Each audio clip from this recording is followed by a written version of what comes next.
se tu Rosario non chiudere ti prego mi ha sentito. La tua mamma voglio solo parlare un attimo con te. Non ha tanta importanza se ci conosciamo o no.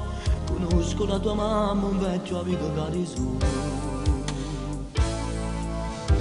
Adesso sei uscita, chiama tu fra una mezz'ora e sarà qui. Intanto di sta voce a stessa capo viene giù e non mi fa dormire. So che vai bene a scuola, capra, ma se tu sei stato, come faccio a sapere tutte queste cose a strumento puoi sapere?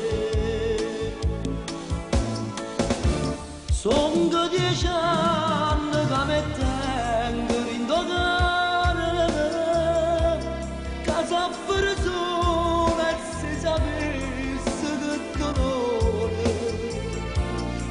ma meno bene che mi si scorre lo stesso sangue in me.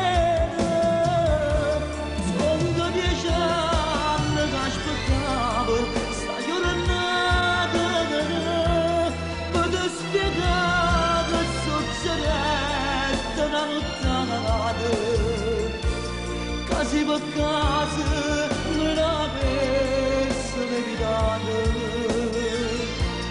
Tu certamente per noi non fosse mai nato, patanato nome, la cagna di tempi da ma tu devi sapere che non è papà a te, tu sei come a me, ma se vuoi chiamare papà, parla pure ma ricorda che hai il tuo DNA, tu sei figlio a me.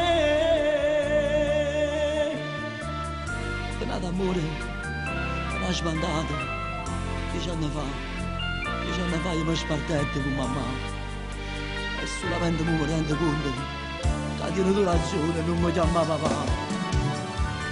Io sono troppo piccola per capire, ma in questo momento sta entrando la mia mamma.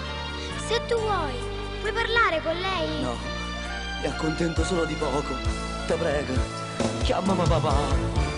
Sono 10 anni che aspettavo sta giornata per ti spiegare che succedette una nottata che se per caso noi non avesse meritato. Tu certamente